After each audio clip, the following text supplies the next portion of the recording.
ఢిల్లీ సుల్తానుల యుగము. ఢిల్లీ సుల్తానులు క్రీస్తు శకము 1206 సంవత్సరం నుంచి 1526 సంవత్సరాల మధ్య పరిపాలించారు. ఢిల్లీని రాజధానిగా చేసుకొని సుల్తాన్ అనే బిరుదుతోటి పరిపాలించడం వలన వీరిని ఢిల్లీ సుల్తానులు అని పిలిచారు. ఇస్లాం మత పెద్ద, ప్రపంచవ్యాప్తంగా ఉన్నటువంటి ముస్లింలకు మత పెద్ద ఖలీఫా. ఈ ఖలీఫాకు విశ్వాసపాత్రులుగా ఉంటూ అతనికి బహుమతులు పంపుతూ సుల్తాన్ అనే నామమాత్రమైన హోదాతోటి వీరు పరిపాలన చేయడం అనేది జరిగింది. కాబట్టి ఢిల్లీ సుల్తానులు అని చెప్పారు. ఈ ఢిల్లీ సుల్తాన్ సామ్రాజ్యాన్ని 5 రాజవంశాలు పరిపాలించినవి. ఒకటి బానిస వంశము, క్రీస్తు శకము 1206 నుంచి 1290 వరకు. 2 ఖిల్జీ వంశము 1290 నుంచి 1320 వరకు. తుగ్లక్ వంశము 1320 నుంచి 1414 వరకు. సయ్యద్ వంశము 1414 నుంచి 1451 వరకు. లోడీ వంశము 1451 నుంచి 1526 వరకు. ఇలా 5 రాజవంశాలు ఢిల్లీని కేంద్రంగా చేసుకొని వివిధ వంశాలు పరిపాలించినాయి మొత్తం ముస్లింలు. ఈ ఢిల్లీ సుల్తాన్ల యొక్క ఆర్డర్ క్రమం అడుగుతాడు, ఎవరెవరు ఏ రాజ్యం తర్వాత ఏ వంశము అధికారంలోకి వచ్చిందనేది. బానిస వంశ పాలనా కాలంలో ఢిల్లీ సుల్తానుల యొక్క అధికారము ఉత్తర భారతదేశానికి మాత్రమే పరిమితమైంది. బానిస వంశం తర్వాత ఖిల్జీ వంశము, తుగ్లకుల వంశము, తుగ్లకుల పరిపాలన జరిగింది. వీరి యొక్క పరిపాలనలో ఢిల్లీ సుల్తాన్ల యొక్క అధికారము మధ్య భారతదేశానికి, దక్షిణ భారతదేశానికి విస్తరించింది. తర్వాత మహమ్మద్ బిన్ తుగ్లక్ అనంతరము క్రమంగా ఢిల్లీ సుల్తాన్ల యొక్క సార్వభౌమాధికారము పతనము ప్రారంభమైంది. మహమ్మద్ బిన్ తుగ్లక్ తర్వాతనే ఈ సుల్తాన్ల యొక్క పతనము ప్రారంభం కావడం అనేది జరిగింది. లాస్ట్లో పరిపాలించిన చివరి 2 వంశాలు సయ్యద్ వంశము, లోడీ వంశం. వీరి యొక్క అసమర్థత వలన, ముఖ్యంగా లోడీ వంశ పాలకుల యొక్క అసమర్థత వలన మొదటి పానిపట్టు యుద్ధంలో ఢిల్లీ సుల్తానులు తమ రాజ్యాన్ని కోల్పోవలసి రావడం అనేది జరిగింది. ఢిల్లీ సుల్తానులకు దక్షిణాపథంలో లేదు, దక్షిణ భారతదేశంలో సమానమైనటువంటి సమకాలికులైనటువంటి రాజవంశాలు యాదవ వంశము, హోయసాల వంశము, పాండ్య వంశము, కాకతీయులు, ముసునూరి వంశము, రెడ్డి రాజ్యము, విజయనగర రాజ్యము, బహుమనీ పాలకులు వీరందరూ కూడా ఢిల్లీ సుల్తాన్లకు సమాంతరంగానే దక్షిణ భారతదేశాన్ని పరిపాలించడం అనేది జరిగింది. దీని తదంతరము ఉత్తరాపథము నుంచి ప్రారంభమైన ముస్లిం దండయాత్రలు 1323 నాటికి యాదవ, హోయసాల, కాకరీయ రాజ్యాలను పూర్తిగా కబలించి వేయడం అనేది జరిగింది. మరి ఈ ఢిల్లీ సుల్తాన్ల యొక్క చరిత్ర తెలుసుకోవాలంటే ఆధారాలు. సద్రుద్దీన్ మహమ్మద్ హసన్ తాజ్ ఉల్ మాసినా అనే గ్రంథాన్ని రాశాడు. సద్రుద్దీన్ మహమ్మద్ హసన్ అనేటైన తాజ్ ఉల్ మాసినా అనే గ్రంథము రాశాడు. మినహాజ్ ఉస్ సిరాజ్ తబకాత్ ఈ నాసిరీ అనే గ్రంథం రాశాడు. మినహాజ్ ఉస్ సిరాజ్ తబకత్ ఈ నాసిరీ అనే గ్రంథాన్ని రాశాడు. అమీర్ ఖుస్రో మస్నావీలు అనే గ్రంథం రాశాడు. ఇది మనకు చాలా ఇంపార్టెంట్. అమీర్ ఖుస్రో మస్నావీలు అనే గ్రంథాన్ని రాశాడు. జియావుద్దీన్ బరౌని తారీఖీ ఫిరోజ్ షాహీ గ్రంథం రాశాడు. ఇది కూడా మోస్ట్ ఇంపార్టెంట్. జియావుద్దీన్ బరౌని ఫిరోజ్ షా తుగ్లక్ కాలంలో పనిచేస్తాడు. తనను పోషించిన ఫిరోజ్ షా తుగ్లక్ గురించి తారీఖీ ఫిరోజ్ షాహీ అనే గ్రంథాన్ని రాశాడు. ఖ్వాజా అబ్దుల్లా మాలిక్ ఇసామి రెహెల్లా అనే గ్రంథము రాస్తాడు. ఢిల్లీ సుల్తానులు జారీ చేసిన ఫర్మానాలు, ఫత్వాలు కూడా వీరి చరిత్ర తెలుసుకోవడానికి ఆధారం. ఫత్వా అన్నా ఫర్మాలు అన్నా ఒకటి ఆర్డర్ క్రమం. ఈ చట్టాలు అంటాం, ఇప్పుడే మనం వీటిని చట్టాలు అంటాం. ఢిల్లీ సుల్తానులు జారీ చేసిన ఫర్మానాలు కానీ ఫత్వాలు కానీ ఢిల్లీ సుల్తాన్ల చరిత్ర తెలుసుకోవడానికి ఉపయోగపడడం అనేది జరిగింది. ఇందులో మనకు ఢిల్లీ సుల్తానేటును పరిపాలించిన మొట్టమొదటి రాజవంశము బానిస వంశం. ఈ బానిస వంశము క్రీస్తు శకము 1206 సంవత్సరం నుంచి 1290 సంవత్సరాల మధ్యకాలంలో పరిపాలించారు. ఢిల్లీని కేంద్రముగా చేసుకొని ముస్లింల స్వతంత్ర అధికారాన్ని స్థాపించిన ఘనత కుతుబుద్దీన్ ఐబకు దక్కింది. భారతదేశంలో గోరీ మహమ్మదు కుతుబుద్దీన్ ఐబక్ను తన ప్రతినిధిగా నిలిపాడు. ఆ కుతుబుద్దీన్ ఐబక్ భారతదేశంలో ఢిల్లీ సుల్తాన్ అధికారాన్ని స్థాపించాడు. ఈ కుతుబుద్దీన్ ఐబక్ మొట్టమొదట బానిస. సో కాబట్టి ఇతడు స్థాపించిన వంశానికి బానిస వంశము అనే పేరు వచ్చింది. ఈ వంశపాలకులలో చాలామంది చక్రవర్తులు బానిసలుగా జీవితాన్ని ప్రారంభించి తర్వాత రాజ్యాన్ని పరిపాలించే స్థితికి చేరుకోవడం అనేది జరిగింది. అంటే బానిస వంశంలో పరిపాలించిన చాలామంది రాజులు బానిసలుగా జీవితాన్ని ప్రారంభించారు. సో కాబట్టి ఈ వంశానికి బానిస వంశం అనే పేరు వచ్చింది. బానిస వంశానికి మరొక పేరు మామ్లుక్ వంశం. ఇది కూడా కాంపిటేటివ్ ఎగ్జామ్లో చాలాసార్లు అడుగుతున్నాడు. బానిస వంశానికి మరొక పేరు మామ్లుక్ వంశము. గోరీ మహమ్మద్ భారతదేశంలో ఇతనిని తన ప్రతినిధిగా నిలిపాడు. కుతుబుద్దీన్ ఐబక్ను నిలిపాడు. కుతుబుద్దీన్ ఐబక్ భారతదేశంలో ఢిల్లీ సుల్తాన్ సామ్రాజ్య స్థాపకుడు. కుతుబుద్దీన్ ఐబక్ ఢిల్లీ సుల్తానేటును పరిపాలించిన మొదటి చక్రవర్తి. కుతుబుద్దీన్ ఐబక్ మొదట బానిస కాబట్టి ఇతను స్థాపించిన వంశానికి బానిస వంశము అనే పేరు వచ్చింది. బానిస వంశానికి మరొక పేరు మామ్లుక్ వంశము అని చెప్పేస్తాం. కుతుబుద్దీన్ ఐబక్ 1206 సంవత్సరం నుంచి 1210 సంవత్సరాల మధ్యకాలంలో పరిపాలించాడు. కుతుబుద్దీన్ గోరీ మహమ్మద్ భారతదేశంలో తాను ఆక్రమించిన ప్రాంతాలపై కుతుబుద్దీన్ ఐబక్ను వైస్రాయ్గా నియమించాడు. మహమ్మద్ గోరీ 1206లో హత్య చేయబడ్డాడు. కుతుబుద్దీన్ ఐబక్ 1206 జూన్ 25న ఢిల్లీ సుల్తాన్గా ప్రకటించుకోవడం అనేది జరిగింది. ఎప్పుడైతే తన యజమాని గోరీ మహమ్మద్ హత్య చేయబడిండో తదనంతరం ఈయన స్వతంత్రమైన రాజ్యాన్ని స్థాపించాడు. ఐబక్ మొదట ఒక బానిస. ఇతనిని ఐబక్ను నిషాపూరులో ఒక కాజీకి బానిసగా అమ్ముకున్నారు తల్లిదండ్రులు. కుతుబుద్దీన్ ఐబక్ను అతని తల్లిదండ్రులు నిషాపూర్, మధ్య ఆసియాలో ఉన్నటువంటి ప్రాంతము, నిషాపూరులో ఉన్నటువంటి ఒక కాజీకి బానిసగా అమ్మారు. ఫక్రుద్దీన్ అజీజ్ కూఫీ, ఆ కాజీ పేరు ఫక్రుద్దీన్ అజీజ్ కూఫీ, అతనికి బానిసగా అమ్మారు. ఈ కాజీ మరణం తర్వాత అతని కొడుకులు ఐబక్ను ఒక వర్తకునికి అమ్మారు. ఎందుకు అంటే కుతుబుద్దీన్ ఐబక్ చిన్నప్పుడు తెలివితేటలో చాలా సమర్థత కలిగిన వారు. ఆ కాజీ కొడుకుల కంటే కూడా మంచి తెలివికల్లోను. కాబట్టి ఆ కాజీ కొడుకులు తన తండ్రి మరణం తర్వాత ఇతని ప్రతిభా పాట వాళ్ళకు అసూయ చెంది ఒక వర్తకునికి అమ్మేస్తారు. ఆ వర్తకుడు కుతుబుద్దీన్ ఐబక్ను మహమ్మద్ గోరీకి అమ్మడం అనేది జరిగింది. ఇలా మహమ్మద్ గోరీకి బానిసగా వచ్చినటువంటి కుతుబుద్దీన్ ఐబక్ తన శక్తియుక్తులతోటి, ధైర్య సాహసాలతోటి, తెలివితేటలతోటి సుల్తాన్ యొక్క మెప్పును పొందాడు. గోరీ మహమ్మద్ యొక్క మెప్పును పొందాడు. గోరీ మహమ్మద్ తన కూతురును కుతుబుద్దీన్ ఐబక్కి ఇచ్చి వివాహం చేశాడు. గోరీ మహమ్మద్ 1191 సంవత్సరంలో జరిగిన మొదటి తరైన యుద్ధంలో ఓటమి చెంది పారిపోయాడు.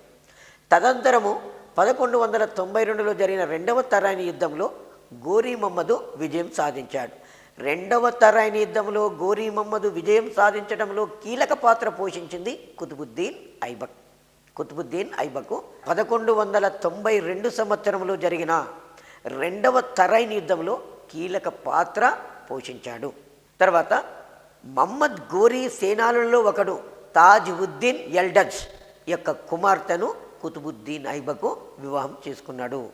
మహమ్మద్ గోరీ యొక్క సేనాధిపతులలో ఒకడు తాజ్ ఉద్దీన్ ఎల్డజ్, అతని యొక్క కుమార్తెను ఈయన కుతుబుద్దీన్ ఐబక్ వివాహం చేసుకున్నాడు. తర్వాత 1210 సంవత్సరంలో లాహోరులో చౌగాన్ ఆట ఆడుతూ ప్రమాదవశత్తు గుర్రమించి జారిపడి మరణించాడు. ఢిల్లీ సుల్తాన్లకు మొట్టమొదటి రాజధాని లాహోర్. ఈ కుతుబుద్దీన్ ఐబక్ కాలంలో రాజధాని లాహోర్. ఈ లాహోర్లో ఇతను ఏం చేశాడు? చౌగాన్ ఆట ఆడాడు. చౌగాన్ ఆట అంటే గుర్రం మీద కూర్చొని గుర్రము పరిగెత్తుతుంటే కింద ఒక బాల్ ఉంటుంది, దాన్ని తీసుకుపోయి ఒక హోల్లో వేసే ఆట. అలా గుర్రం మీద కూర్చొని దాన్ని దౌడు తీయించుతూ ఆడే ఆటనే పోలో ఆట అంటాం. ఆ పోలో ఆట ఆడుతూ గుర్రం మీద నుంచి జారిపడి మరణించాడు. ఇది చాలాసార్లు వివిధ కాంపిటేటివ్ ఎగ్జామ్లో అడిగాడు. కుతుబుద్దీన్ ఐబక్ 1210 సంవత్సరంలో లాహోరులో చౌగాన్ ఆట ఆడుతూ ప్రమాదవశత్తు గుర్రం మీద నుంచి పడి మరణించాడు. ఆ చౌగా నాటకే మరొక పేరు పోలో ఆట అంటారు. కుతుబుద్దీన్ ఐబక్ యొక్క రాజధాని లాహోర్. ఈ కుతుబుద్దీన్ ఐబకు భారతదేశంలో ఇస్లాం విజయానికి రాజ్య స్థాపనకు ఢిల్లీలో కుతుబ్ మినార్ నిర్మాణానికి పునాదులు వేశాడు. క్రీస్తు శకము 1199 సంవత్సరంలో ఢిల్లీలో కుతుబ్ మినార్ నిర్మాణానికి పునాదులు వేశాడు. దీనికి పునాదులు ఎందుకు వేశాడంటే సూఫీ ఉద్యమకారులలో ఖ్వాజా కుతుబుద్దీన్ బక్తియార్ కాకి ఉన్నాడు. అతని గౌరవార్థంగా ఈ కుతుబ్ మినార్ నిర్మాణము ప్రారంభించడం అనేది జరిగింది. కుతుబ్ మినార్ నిర్మాణము 1199 సంవత్సరంలో కుతుబుద్దీన్ ఐబకు ప్రారంభించాడు. మొదటి అంతస్తు వరకు ఇతను నిర్మించాడు. ఈ కుతుబ్ మినార్ నిర్మాణం పూర్తయిన తర్వాత ఫెర్గుసన్ అనే చరిత్రకారుడు దీని నిర్మాణాన్ని ఖచ్చితమైనటువంటి నిర్మాణము అని కీర్తించడం అనేది జరిగింది. ఆ తర్వాత ఢిల్లీలో కువ్వత్ ఉల్ ఇస్లాం అనే మసీదును 1193లో నిర్మించాడు. 1199లో కుతుబ్ మినార్ నిర్మాణము ప్రారంభిస్తే 1193 సంవత్సరంలో కువ్వత్ ఉల్ ఇస్లాం మసీదును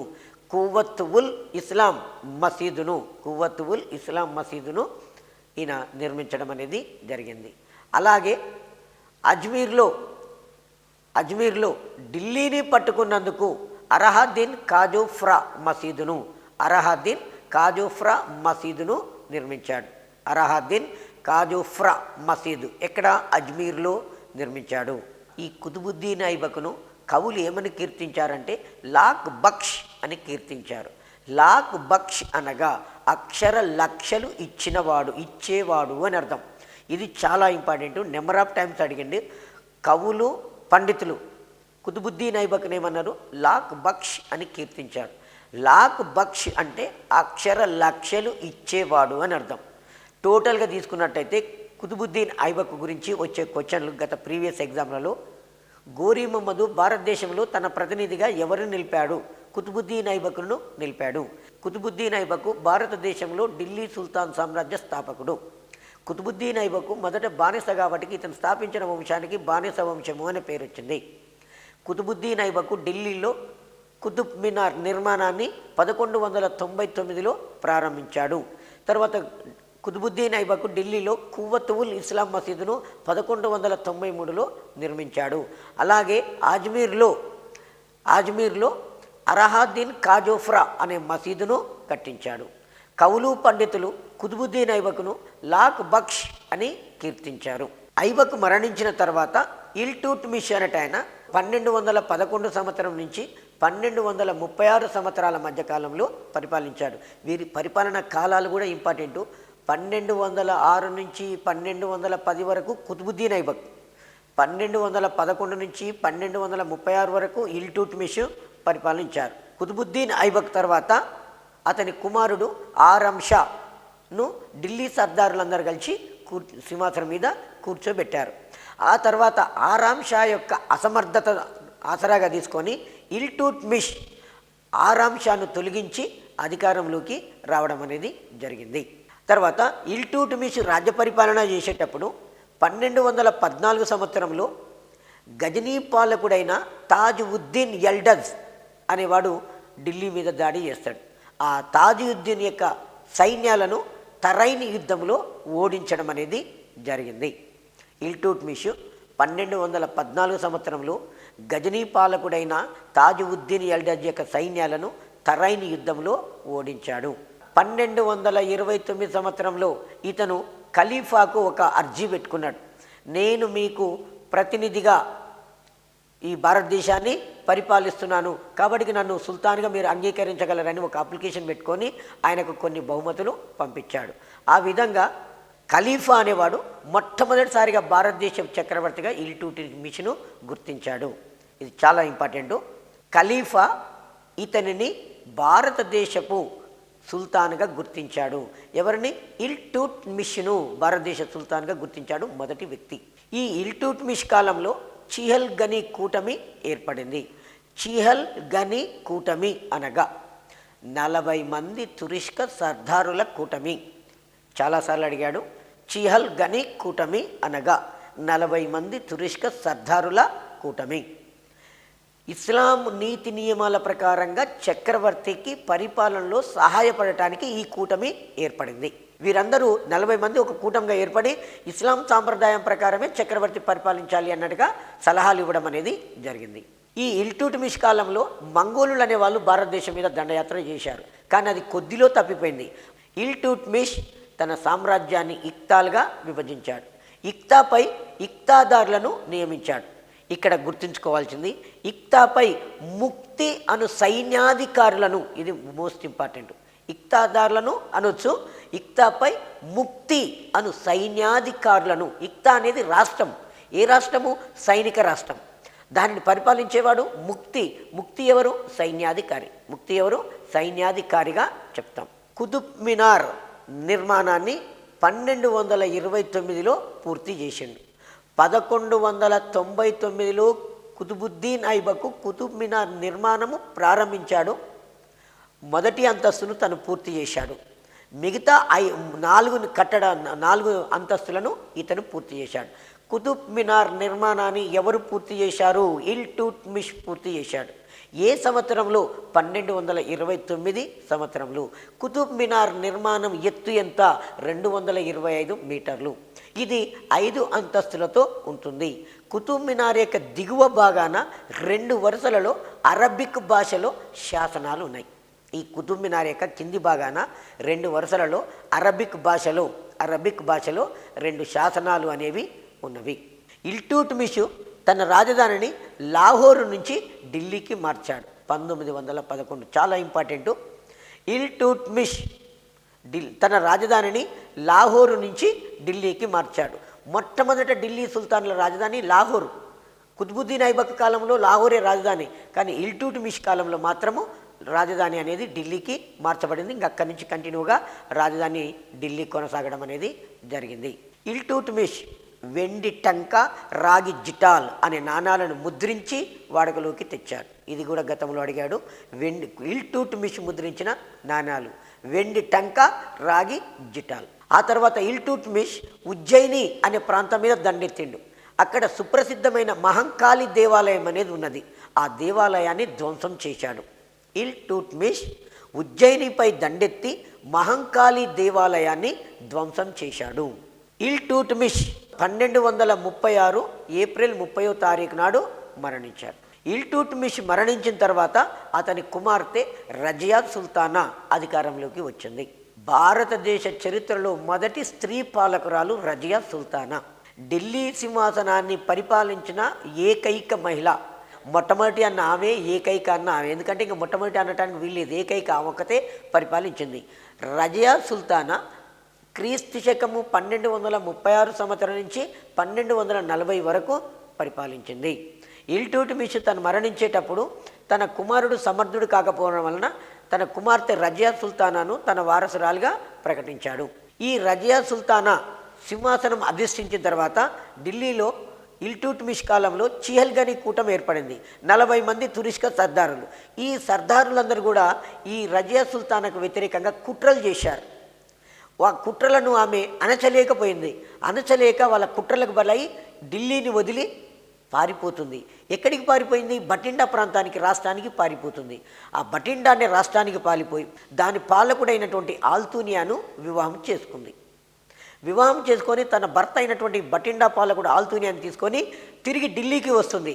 వస్తుంటే మార్గ మధ్యంలో ఈమె చిహల్గని కూటమి సభ్యుల యొక్క కుట్రకు బలి కావడం అనేది జరిగింది. రజియా సుల్తానా హత్య తర్వాత ఆమె సోదరులైన బహరాం షా 1240 నుంచి 42 వరకు పరిపాలించారు. దాని తదంతరము మసూద్ షా 1242 నుంచి 45 వరకు పరిపాలించాడు. ఈ మధ్యకాలంలో కొంత ఢిల్లీ సుల్తానేట్లో వారసత్వ ఘర్షణలు వస్తాయి. దానిలో జోక్యం కల్పించుకున్న బాల్బను అనేవాడు నాసిరుద్దీన్ అనే వ్యక్తిని ఢిల్లీ సింహాసనం మీద కూర్చోబెట్టి అతను సర్వాధికారాలు చేపట్టడం అనేది జరిగింది. బాల్బను నాసిరుద్దీన్ షాను 1245లో ఢిల్లీ సింహాసనం మీద కూర్చోబెట్టి సర్వాధికారాలు చెలాయించాడు. దాని తర్వాత నాసిరుద్దీన్ తర్వాత గియాసుద్దీన్ బాల్బన్ అనేవాడు అధికారంలోకి వచ్చాడు. గియాసుద్దీన్ బాల్బన్ 1266 సంవత్సరం నుంచి 1287 వరకు పరిపాలించాడు. గియాసుద్దీన్ బానిస వంశ పాలకులందరిలోకెల్లా గొప్పవాడు. ఇతడు తురుష్కులలో ఇల్బారీ తెగకు చెందినవాడు. బాల్బన్ యొక్క అసలు పేరు బహఉద్దీన్. బాల్బన్ యొక్క అసలు పేరు బహఉద్దీన్.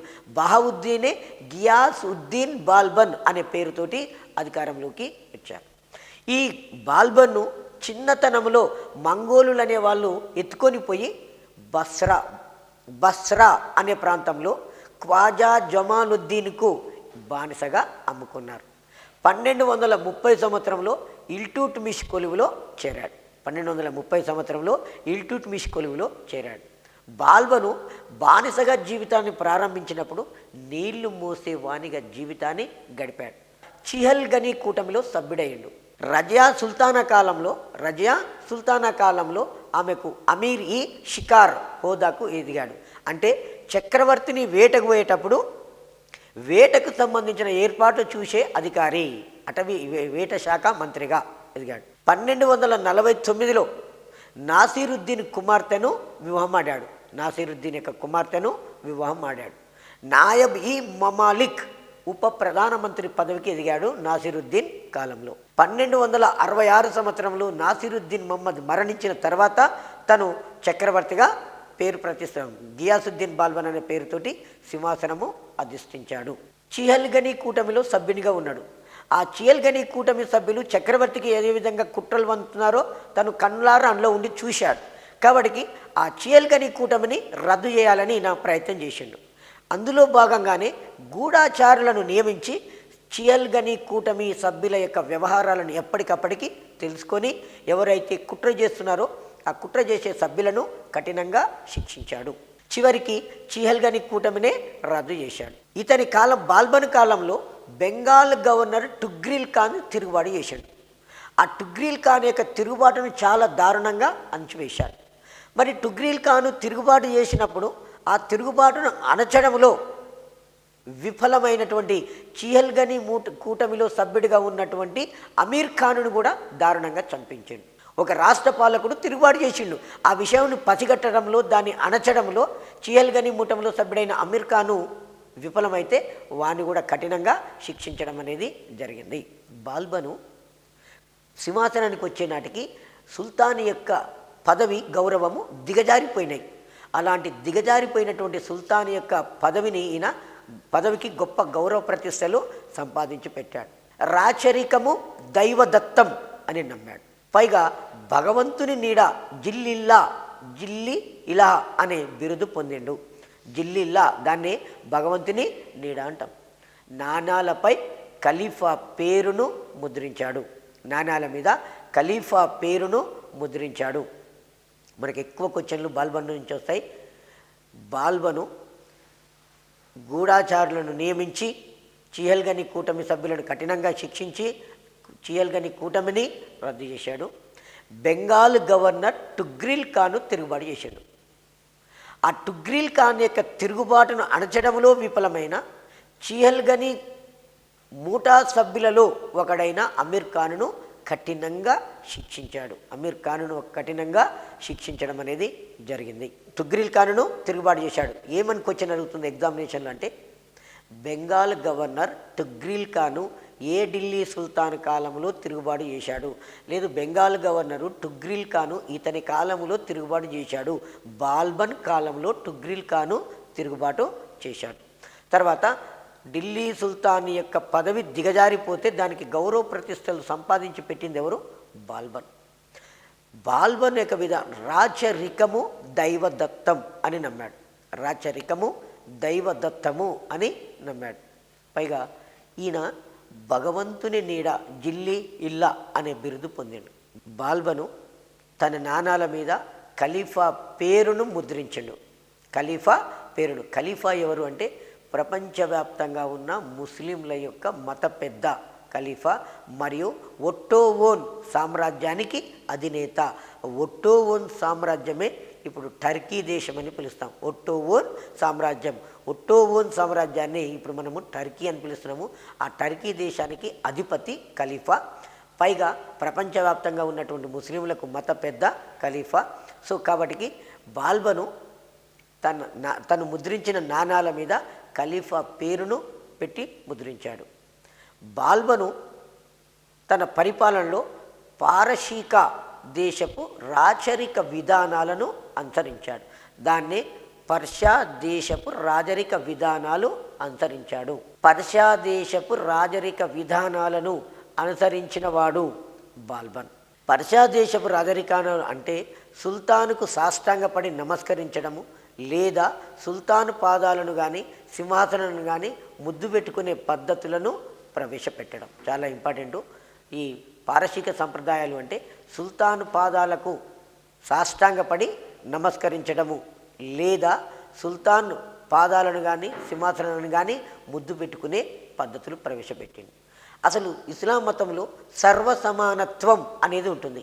ఆ సర్వసమానత్వం నుంచి వైదొలిగాడు. ఇస్లాం మతంలో సర్వసమానత్వం అనేది ఉంటే సర్వసమానత్వం నుంచి వైదొలిగి రాచరికం దైవదత్తము. ఎవరైనా సరే చక్రవర్తి దగ్గరికి వచ్చినప్పుడు సాష్టాంగపడి చక్రవర్తికి నమస్కరించాలి. ఎలా? సుల్తాన్ యొక్క పాదాలను కానీ సుల్తాన్ యొక్క కూర్చున్న చైరును కానీ ముద్రించాలి అని చెప్పాడు. ఎప్పుడు కూడా రాచరిక దుస్తుల్లోనే ప్రజలకు కనిపించేవాడు. ఎవరికైనా కనిపించాలంటే రాచరిక దుస్తులలోనే కనిపించేవాడు. తన హోదాకు తగని అధికారులతోటి మాట్లాడేవాడు కాదు. పైగా నలుగురిలో నవ్వేవాడు కాదు. తన హోదాకు తగని అధికారులతోటి మాట్లాడేవాడు కాదు. నలుగురిలో నవ్వేవాడు కాదు. ఎప్పుడు కూడా చాలా సీరియస్గా ఉండేవాడు. ఎందుకంటే రాజరికము దైవదత్తము అన్నాడు.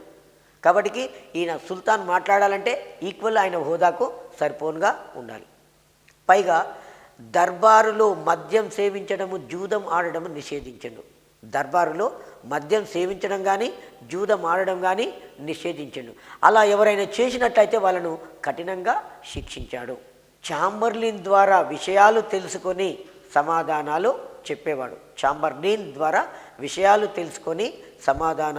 చెప్పేవాడు. ఇస్లాం సిద్ధాంతమైన సర్వసమానత్వం నుండి వైదొలిగాడు. చాంబర్లిన్ అంటే ప్రజలు తమకు ఏదైనా సమస్యలుంటే డైరెక్ట్గా చక్రవర్తికి వచ్చి చెప్పుకునే బదులుగా ఒక ఆఫీసు ఉంటుంది, అక్కడికి పోయి తమకు సంబంధించిన సమస్యను ఒక పేపర్ మీద అక్కడ రాసివ్వాలి. ఇస్తే ఆ పేపర్లన్నీ చక్రవర్తి దగ్గరికి పోతే అది చదివిన తర్వాత ఆయన దాని మీద సమాధానం రాసి పంపేవాడు. ఇలా ప్రజలతోటి డైరెక్ట్గా సంబంధాలు పెట్టుకోకుండా చాంబర్లిన్ ద్వారా విషయాలు తెలుసుకొని సమాధానాలు చెప్పేవాడు అని చెప్పేస్తున్నాం. ఇస్లాం సిద్ధాంతమైన సర్వసమానత్వమైన దాని నుంచి వైదొలిగాడు. ఎందుకంటే ఇస్లాం మతంలో ప్రతి వ్యక్తి సమానుడే. మహమ్మద్ ప్రవక్త యొక్క సూత్రం. ఇస్లాం మతంలో కులభేదాలు అనేది ఉండదు, తర్వాత గొప్ప బీద అనేది ఉండదు. కాబట్టి ఆల్ ఆర్ ఈక్వల్, సర్వ సమానత్వము ఉన్నది ఇస్లాం మతంలో. కానీ దానిని బ్రేక్ చేశాడు. ఢిల్లీ చుట్టుపక్కల ఉన్నటువంటి అడవులను నరికించి వాటిని వ్యవసాయ భూములుగా చేశాడు. ఢిల్లీ చుట్టుపక్కల అడవులను నరికించి వాటిని వ్యవసాయ భూములుగా మార్చాడు. సైనిక వ్యవహారాలు చూసే దివాన్ ఈ ఆరిజ్కు శాఖకు తనకు నమ్మకస్తుడైనట్టు ఇమాద్ ఉల్ మిల్క్ను మంత్రిగా నియమించాడు. రాజ్యంలో సైనిక వ్యవహారాలు అనేది చాలా కీలకమైనటువంటిది. ఆ సైనిక వ్యవహారాలను ఏమంటామంటే దివాన్ ఈ ఆరిజ్. ఇది చాలాసార్లు ఎగ్జామ్లు అడుగుతాడు. ఢిల్లీ సుల్తాన్ల కాలంలో సైనిక మంత్రిని ఏమంటారు?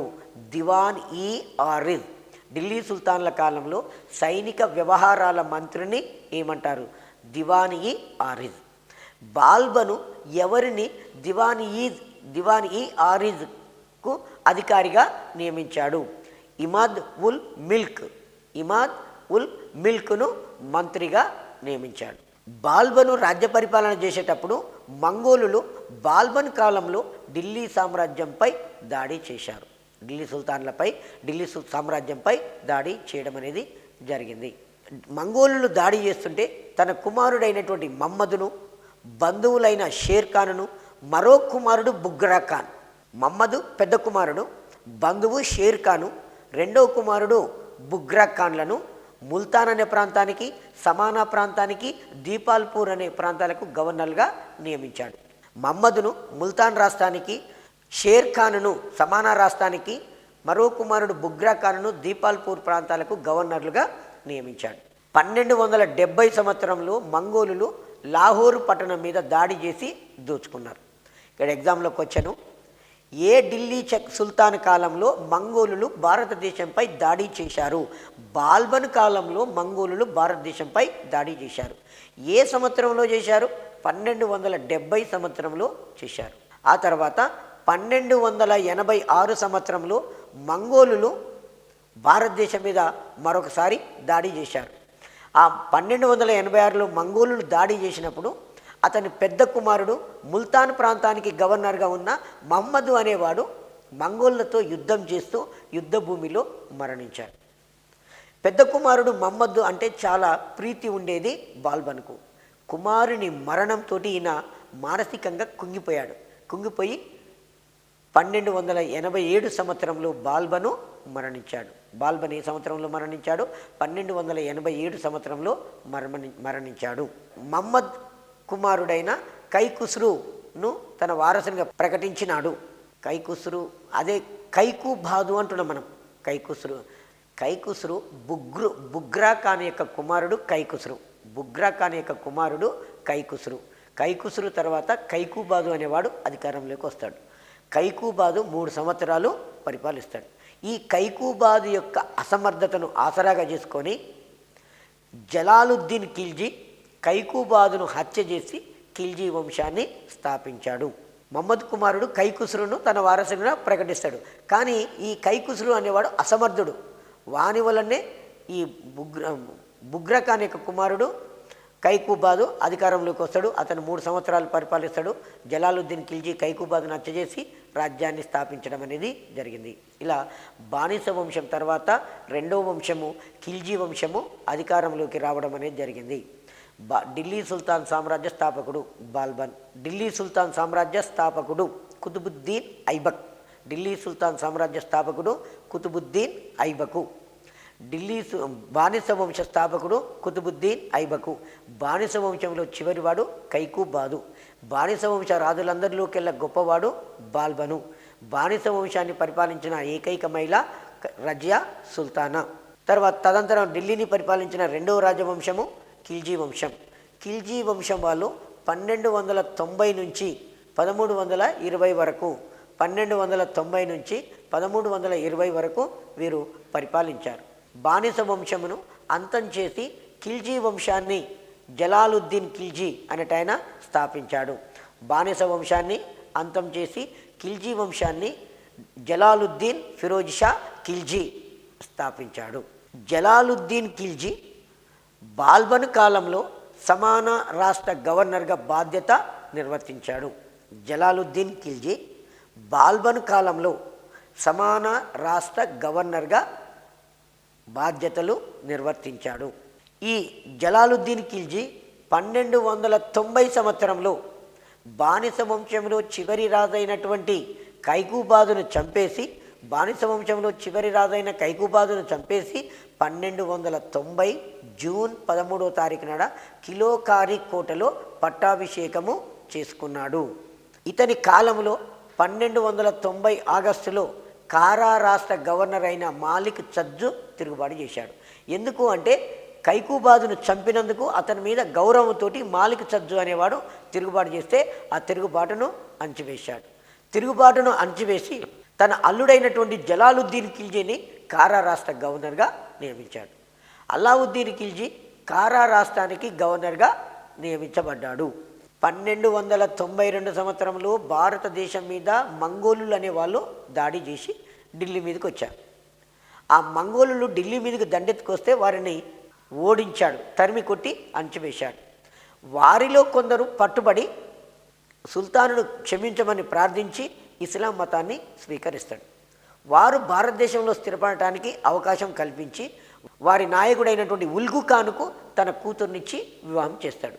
ఇలా మంగోలులు భారతదేశంలో స్థిరపడి ఇస్లాం మతం తీసుకుంటారు. వారిని నయా ముస్లింలు అంటాం.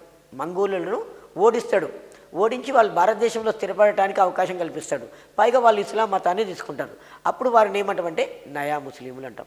ఆ నయా ముస్లింలలో ఉల్గు ఖాన్ అనేవాడు ఉన్నాడు కదా, మంగోల్ నాయకుడు. ఉల్గు ఖాన్కు తన కూతుర్నిచ్చి వివాహం చేశాడు. 1294 నాటికి జలాలుద్దీన్ అధికారము దక్షిణ పథానికి వ్యాపించింది. తన అల్లుడు కారా రాష్ట్రానికి గవర్నర్గా ఉన్న గార్షాస్పు మాలిక్, ఆయననే అల్లావుద్దీన్ ఖిల్జీ అంటాం. గార్షాస్పు మాలిక్ను అల్లావుద్దీన్ ఖిల్జీ అని పిలుస్తాం. అల్లావుద్దీన్ ఖిల్జీకి మొదటి పేరు గార్షాస్పు మాలిక్. గార్షాస్పు మాలిక్ను 1294 సంవత్సరంలో యాదవ రాజ్యం మీదకి దాడికి పంపాడు. గార్షాస్పు మాలిక్ యాదవ రాజ్యం రాజధాని దేవగిరిపై దండెత్తుతాడు. దేవగిరిపై దండెత్తి దేవగిరి రాజు అయినటువంటి రామచంద్రదేవుని యుద్ధంలో ఓడిస్తాడు. రామచంద్రదేవుడు యుద్ధంలో ఓటమి చెంది అపారమైనటువంటి ధన సంపదను అల్లావుద్దీన్ ఖిల్జీకి ఇస్తాడు. అల్లావుద్దీన్ ఖిల్జీ ధన సంపదను చూసిన తర్వాత తను చక్రవర్తి కావాలనే బలమైన కోరిక అనేది తనలో కలుగుతుంది. ఇదే టైంలో జలాలుద్దీన్ ఖిల్జీ అల్లావుద్దీన్ ఖిల్జీ సాధించిన విజయాల పట్ల ముగ్ధుడయ్యి అల్లావుద్దీన్ ఖిల్జీని అభినందించడానికి ఢిల్లీ నుంచి కారా రాష్ట్రానికి వస్తాడు. అక్కడ ఏర్పాటు చేసిన ఒక బహిరంగ సభలో ఈ వేదిక కూలిపోయి జలాలుద్దీన్ ఖిల్జీ చనిపోవడం అనేది జరిగింది. ఈ హత్య అల్లావుద్దీన్ ఖిల్జీ చేయించాడన్నట్టుగా చెప్పుకోవడం అనేది జరుగుతుంది. సో ఈ విధంగా తన మామ జలాలుద్దీన్ ఖిల్జీని హత్య చేయించి అల్లావుద్దీన్ ఖిల్జీ అధికారంలోకి వస్తాడు. అల్లావుద్దీన్ ఖిల్జీ 1296 నుంచి 1316 సంవత్సరాల మధ్యకాలంలో పరిపాలించాడు. మనకి ఢిల్లీ సుల్తాన్ రాజుల కాలంలో బాల్బన్ కాలము పరిపాలనా కాలము, ఇల్టుట్మిష్ పరిపాలనా కాలము, ఆ తర్వాత కుతుబుద్దీన్ ఐబక్ పరిపాలనా కాలము, అల్లావుద్దీన్ ఖిల్జీ యొక్క పరిపాలనా కాలము, మహమ్మద్ బిన్ తుగ్లక్ యొక్క పరిపాలనా కాలాలను ఇయర్లను ఎక్కువగా అడుగుతాడు. కుతుబుద్దీన్ ఐబకు 1206 సంవత్సరం నుంచి 1210 వరకు పరిపాలించాడు.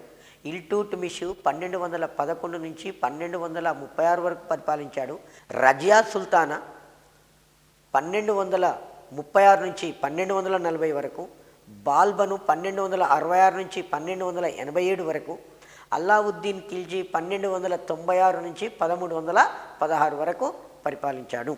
అల్లావుద్దీన్ ఖిల్జీ ఢిల్లీ సుల్తాన్లందరిలోకెల్లా అగ్రగణ్యుడు.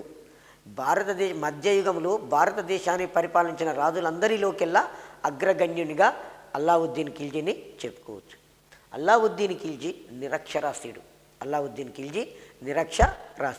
కాకపోతే అల్లావుద్దీన్ ఖిల్జీకి ప్రపంచ విజేత కావాలి, అలెగ్జాండర్ లాగానే తనకు ప్రపంచ విజేత కావాలి అనే కోరిక కలిగింది. అలెగ్జాండర్ లాగా ప్రపంచ విజేత కావాలనే కోరిక ఇతనిలో కలిగింది. అందులో భాగంగానే సికిందర్ ఈ సనీ అనే బిరుదు పెట్టుకున్నాడు. చాలా ఇంపార్టెంట్ అండి. అలెగ్జాండరు ఏమని బిరుదు పొందిందంటే సికిందర్ ఈ సనీ అనే బిరుదు పొందిండు. దానినే మనము రెండవ అలెగ్జాండరు అని చెప్తాం. మతాన్ని రాజకీయాల నుండి వేరు చేసిన మొట్టమొదటి ఢిల్లీ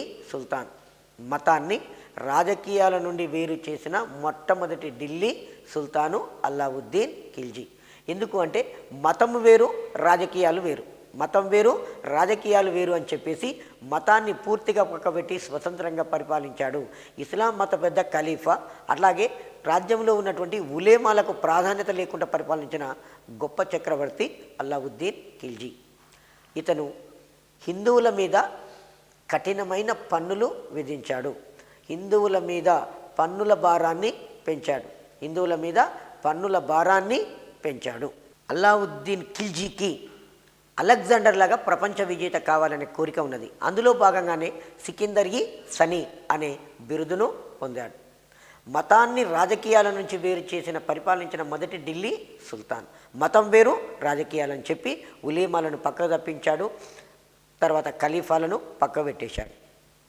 హిందువులపై పన్నుల భారాన్ని పెంచాడు. ఎందుకు హిందువులపై పన్నుల భారాన్ని పెంచాడంటే ఈ దేశంలో ఎక్కువ మంది ప్రజలు హిందువులు. వాళ్ళ దగ్గర సంపద ఎక్కువగా ఉన్నట్లయితే తన అధికారాన్ని లొంగబడి ఉండరు. సో కాబట్టి వాళ్ళ దగ్గర సంపద లేకుండా చేయాలి అని చెప్పేసి హిందువుల మీద పన్నుల భారాన్ని పెంచాడు. రాజు దైవాంశ సంభూతుడు, భగవంతుని ప్రతినిధి అని విశ్వసించాడు. ఇంతకుముందు బాల్బన్ ఏం చెప్పాడంటే రాజరికము దైవదత్తము అన్నాడు. అల్లావుద్దీన్ ఖిల్జీ రాజు దైవాంశ సంభూతుడు అని చెప్పేశాడు. రాజే దైవాంశ సంభూతుడు, భగవంతుని ప్రతినిధి అని చెప్పేశాడు. భగవంతుని ప్రతినిధి అని చెప్పేశాడు. ప్రజలందరూ సుల్తాను ఆదేశాలను శాసనాల పట్ల విధేయత వహించాలి, శిరస వహించాలని ఆదేశించాడు. ప్రజలందరూ సుల్తాన్ ఆదేశాల పట్ల శిరస వహించాలని కూడా చెప్పాడు. 1297లో సేనాధిపతులైన ఉల్గు ఖాను, నస్రత్ ఖాన్లను గుజరాత్పై దాడికి పంపాడు. గతంలో అల్లావుద్దీన్ ఖిల్జీ గుజరాత్ మీద దాడి చేశాడు. తను చక్రవర్తి అయిన తర్వాత తన నమ్మకమైనటువంటి సేనాధిపతులు ఉల్గు ఖాన్, నస్రత్ ఖాన్లను గుజరాత్ పైకి దాడికి పంపారు. దాని పాలకుడైన వాఘేలా వంశానికి చెందిన కర్ణదేవునితోటి ఈ ఇద్దరు సైనికులు యుద్ధం చేసి కర్ణదేవుని ఓడించాడు. కర్ణదేవుడు తన కూతురు దేవలదేవుని తీసుకొని దేవగిరి యాదవ్ రాజ్యం పారిపోయి శరణు కోరారు. అల్లావుద్దీన్ ఖిల్జీ యొక్క సేనానులు ఉల్గు ఖాను, నస్రత్ ఖాన్లు కర్ణదేవుని భార్య కమలాదేవిని ఢిల్లీకి పంపితే అల్లావుద్దీన్ ఖిల్జీ కర్ణదేవుని యొక్క భార్య కమలాదేవిని వివాహం చేసుకున్నాడు. ఆ తర్వాత గుజరాత్ దండయాత్రల్లో అల్లావుద్దీన్ ఖిల్జీకి మాలిక్ కాఫర్ అనే వ్యక్తిని బానిసగా కొన్నాడు. మాలిక్ కాఫర్ను దక్షిణ దేశ దండయాత్రలకు అల్లావుద్దీన్ ఖిల్జీ వినియోగించాడు. తర్వాత అల్లావుద్దీన్ ఖిల్జీ 1290 సంవత్సరంలో రణతంబోరును ఆక్రమించాడు. ఈ రణతంబోరు యొక్క ఆక్రమణలో దాని రాజు హంబీరా దేవుడు ప్రతిఘటిస్తే నస్రత్ ఖాన్ చనిపోతాడు. స్వయంగా అల్లావుద్దీన్ ఖిల్జీ హంబీరా దేవునితో యుద్ధం చేశాడు. యుద్ధ భూమిలో హంబీరా దేవుడు మరణిస్తాడు. అంతఃపురపు రాణులు జవహారు చేయడం అనేది జరిగింది. ఆ తర్వాత అల్లావుద్దీన్ ఖిల్జీ 1303 సంవత్సరంలో చిత్తోడుపై దండయాత్ర చేశాడు. దాని రాజు రాణా రతన్ సింగ్ అల్లావుద్దీన్ ఖిల్జీతో యుద్ధం చేసి యుద్ధంలో హతుడయ్యాడు. చిత్తోడ్ అనే ప్రాంతాన్ని ఆక్రమించాడు. ఆ రాణా రతన్ సింగ్ యొక్క భార్య రాణి పద్మిని జవహరు చేసుకుంది. చిత్తోడుకు ఖిజిర్ ఖాన్ అనే వ్యక్తిని వైస్రాయిగా నిలిపాడు. Viceroy mean governor. వైస్రాయిగా నిలిపి ఖిజిరాబాద్గా పేరు మార్చాడు. 1540 సంవత్సరంలో మాలిక్ మహమ్మద్ జాయసి, సూఫీ సన్యాసి మాలిక్ మహమ్మద్ జాయసి పద్మావత్ అనే గ్రంథం రచించాడు. ఆ గ్రంథంలో ఏం చెప్పాడు తను అంటే చిత్తోడు రాణి పద్మిని యొక్క అందం గురించి తను తెలుసుకున్నాడట. తెలుసుకొని అలాంటి అపురూప సౌందర్య రాశిని వివాహం చేసుకోవాలని చెప్పి అల్లావుద్దీన్ ఖిల్జీ చిత్తోడు మీద దాడి చేసిండు అనేది మాలిక్ మహమ్మద్ జాయసి రాసిన పద్మావత్ అనే గ్రంథంలో ఉన్నది. ఆ తర్వాత మంగోలుల దాడిని అరికట్టడానికి 1303లో కొన్ని ప్రత్యేక ఏర్పాట్లు చేశాడు. 1306 నుంచి 1312 సంవత్సరాల మధ్యకాలంలో హిందూ రాజ్యాలైన యాదవ రాజ్యము, హోయసాల రాజ్యము, కాకతీయ రాజ్యము, పాండ్య రాజ్యాలపై మాలిక్ కాఫర్ను దండయాత్రకు పంపాడు. ఎగ్జామ్లో అడిగే క్వశ్చన్ ఏంటంటే అల్లావుద్దీన్ ఖిల్జీ దక్షిణ దేశ దండయాత్రలకు నియమించిన అతని సేనాని మాలిక్ కాఫర్. అల్లావుద్దీన్ ఖిల్జీ దక్షిణ దేశ దండయాత్రలకు నియమించిన అతని సేనాని మాలిక్ కాఫరు యాదవ రాజ్యాన్ని, కాకతీయ రాజ్యాన్ని, హోయసాల రాజ్యాన్ని, పాండ్య రాజ్యాన్ని ఆక్రమించాడు. మొట్టమొదట అల్లావుద్దీన్ ఖిల్జీ సైన్యాలు 1306 సంవత్సరంలో దేవగిరి యాదవ రాజ్యం మీద దాడి చేశాయి. రామచంద్ర దేవుడు ఓడిపోయి ఢిల్లీ చక్రవర్తికి కప్పం కట్టడానికి అంగీకరించాడు. రామచంద్ర దేవుని తర్వాత అతని కుమారుడు శంకర్ దేవుడు అనేవాడు యాదవ రాజు అయ్యాడు. ఈ శంకర దేవుడు ఏం చేశాడు అంటే ఢిల్లీ సుల్తానులకు చెల్లించవలసిన కప్పాన్ని నిలుపుదల చేసి స్వతంత్రమైన హోదాతోటి పరిపాలించడం మొదలుపెట్టిండు. కాబట్టి మాలిక్ కాఫరు 1318లో యాదవ రాజ్యం మీద దాడి చేసి శంకర దేవుని యుద్ధంలో ఓడించి యాదవ రాజ్యాన్ని ఢిల్లీ సుల్తాన్ సామ్రాజ్యంలో కలిపేసుకోవడం అనేది జరిగింది. మనకి ఎగ్జామినేషన్లో దక్షిణ భారతదేశంపై ఢిల్లీ సుల్తానుల దాడి మొట్టమొదటిసారిగా ఏ రాజ్యం మీద జరిగింది? యాదవ రాజ్యం మీద జరిగింది. రెండవ క్వశ్చన్ ఏంటంటే దక్షిణ భారతదేశంపై దండెత్తిన మొట్టమొదటి ఢిల్లీ ప్రతినిధి ఎవరు? గార్షాస్పు మాలిక్, ఆయనే అల్లావుద్దీన్ ఖిల్జీ. జలాలుద్దీన్ ఖిల్జీ తన ప్రతినిధిగా అల్లావుద్దీన్ ఖిల్జీని 1294లో యాదవ రాజ్యం మీదకి పంపితే ఇతను రామచంద్ర దేవుణ్ణి ఓడించి కప్పం వసూలు చేసుకోవడం అనేది జరిగింది. ఆ తర్వాత ఈ యాదవ రాజ్యం పూర్తిగా అల్లావుద్దీన్ ఖిల్జీ కాలంలో ఢిల్లీ సుల్తాన్ రాజ్యంలో భాగం కావడం అనేది జరిగింది. మాలిక్ కాఫరు 1310 సంవత్సరంలో ఓరుగల్లు మీద దాడి చేశాడు. మాలిక్ కాఫర్ 1310 సంవత్సరంలో ఓరుగల్లు మీద దాడి చేశాడు. రెండవ ప్రతాపరుద్రుడు ప్రతిఘటించి చివరికి విధిలేని పరిస్థితులలో మాలిక్ కాఫర్ తోటి సంధి చేసుకున్నాడు. ఆ సంధి చేసుకొని అశేషమైన ధర్మ సంపదను సమర్పించి ఢిల్లీ చక్రవర్తికి సామంతునిగా ఉండటానికి అంగీకరించడం అనేది జరిగింది. మాలిక్ కాఫరు కాకతీయ రాజ్యం మీద విజయం సాధించిన తర్వాత 1311లో హోయసాల రాజ్యం మీద దాడి చేశాడు. హోయసాల రాజు మూడవ బల్లాలుడు మాలిక్ కాఫర్తో యుద్ధం చేసి ఓడిపోయి సంధి చేసుకొని తన రాజ్యాన్ని కాపాడుకున్నాడు. ఆ తర్వాత మాలిక్ కాఫర్ సైన్యాలు పాండ్య రాజ్యం మీద దండెత్తినాయి. ఇదే టైంలో పాండ్య సింహాసనం కొరకు సుందరపాండ్యుడు వీరపాండ్యుడు అనే అన్నదమ్ములు ఇద్దరు ఘర్షణ పడుతున్నారు. ఈ టైంలో సుందరపాండ్యుడు మాలిక్ కాఫర్ యొక్క సపోర్టు తోటి పాండ్య సింహాసనాన్ని అధిష్ఠించాడు. వీరపాండ్యుడు మాలిక్ కాఫర్ చేతిలో ఓటమి చెందాడు. అల్లావుద్దీన్ ఖిల్జీ జాగీర్దారీ వ్యవస్థను రద్దు చేసి సిద్ధ సైన్యాన్ని ప్రవేశపెట్టాడు. అంతకుముందు భూస్వాములు అనే వ్యవస్థ, జాగీర్దార వ్యవస్థను రద్దు చేసి సిద్ధ సైన్యాన్ని ప్రవేశపెట్టాడు. సైనికులకు నగదు రూపేణా జీతాలు ఇచ్చే పద్ధతిని ప్రవేశపెట్టాడు. సైనికుల యొక్క పదవిని సూచించే పద్ధతిని ప్రవేశపెట్టాడు. సైనికులకు పదవి అంటే బిరుదులు సూచించే పేర్లను పెట్టే పద్ధతిని ఇచ్చాడు. నగదు రూపేణ జీతాలు ఇచ్చాడు. పదవిని సూచించే పేర్లను పెట్టే పద్ధతిని ప్రవేశపెట్టాడు. వర్తకులందరూ మార్కెట్ రిజిస్ట్రార్ దగ్గర తమ పేర్లను నమోదు చేసుకునేటట్టుగా ప్రవేశపెట్టిండు. మార్కెట్ సంస్కరణలు చేసి గొప్ప ఘనకీర్తి పొందిండు. అల్లావుద్దీన్ ఖిల్జీకి శాశ్వతమైన కీర్తి ప్రతిష్టలు కలిగించింది మార్కెట్ సంస్కరణలు. వర్తకులందరూ మార్కెట్ రిజిస్ట్రార్ దగ్గర పేర్లు నమోదు చేసుకోవాలి. అలాంటి వారే వర్తకము చేయాలి. సుల్తాన్ చెప్పిన రేటుకు మాత్రమే వస్తువులను అమ్మాలి. ఎవరైనా తప్పుడు తూకాలు ఇచ్చినట్లయితే కఠిన శిక్షలు ఉండేవి. సో తను ఇచ్చే చిన్న జీతంతో కూడా సైనికుడు భార్యా బిడ్డలతోటి ఆనందంగా బతికే ఏర్పాట్లు చేశాడు. మాలిక్ యాకూబ్ను మార్కెట్ సంస్థలు అమలు చేయడానికి రూపొందించి దివానీ రియాసత్గా నియమించాడు. అమీర్ ఖుస్రు, అమీర్ హస్ అనే పారసీక కవులను పోషించాడు. ఢిల్లీలో అలై దర్వాజాను, సిరి కోటను నిర్మించాడు. చాలా ఇంపార్టెంటు. ఢిల్లీలో అలై దర్వాజాను, సిరి కోటను అల్లావుద్దీన్ ఖిల్జీ నిర్మించాడు. ఇతని రాణి మాలిక్ జహాన్, పెద్ద కుమారుడు ఖిజిర్ ఖాన్లు మాలిక్ కాఫర్ను అనేక విధాల ఇబ్బందులకు గురి చేశారు. కాబట్టి ఆ మాలిక్ కాఫర్ ఇతనితో ఈ కుటుంబ సభ్యులతో విసిగిపోయి చివరికి అల్లావుద్దీన్ ఖిల్జీకి విషం పెట్టి 1316 సంవత్సరంలో చనిపోయాడు. చివరి ఖిల్జీ వంశ సుల్తాను నాసిరుద్దీన్ ఖుస్రు షా. ఆ తర్వాత గాజీ మాలిక్ గియాసుద్దీన్ తుగ్లక్ అంటాం. గాజీ మాలిక్ గియాసుద్దీన్ తుగ్లక్ పేరుతోటి 1320 సంవత్సరంలో ఢిల్లీ సుల్తానును అధిష్ఠించాడు. మధ్యయుగ భారతదేశంలో ఢిల్లీ సుల్తాన్ల రాజులందరిలోకెల్లా గొప్పవాడు అల్లావుద్దీన్ ఖిల్జీ. అల్లావుద్దీన్ ఖిల్జీకి గొప్ప పేరు ప్రఖ్యాతులు కలిగించింది అతని మార్కెట్ సంస్కరణలు. ఆ తర్వాత హిందువుల మీద అనేక ఆంక్షలు విధించాడు. హిందువుల మీద కఠినమైన ఆంక్షలు విధించాడు. సైనికుల ఆనవాళ్ల పట్టికను తయారు చేయించాడు. గుర్రాల మీద ముద్రణ పద్ధతులు ప్రారంభించాడు. అంటే ఒక జాగీర్దారుకు కొన్ని అశ్వాలు ఉంటే ఆ అశ్వాలకు ఒక వైపున జాగీర్దార్ ముద్ర, మరొక వైపున చక్రవర్తి యొక్క ముద్ర వేయించాడు. అవి మార్పిడి చేయకుండా గుర్రాలపై ముద్రణ పద్ధతులు ప్రారంభించాడు. సైనికుల ఆనవాళ్ల పట్టిక తయారు చేయించాడు. జాగీర్దారీ వ్యవస్థను రద్దు చేశాడు. సైనికులకు నగదు రూపేణ జీతాలు ఇచ్చాడు. ప్రభుత్వం ఆధ్వర్యంలోనే సైనికులను తయారు చేసుకోవడం అనేది జరిగింది.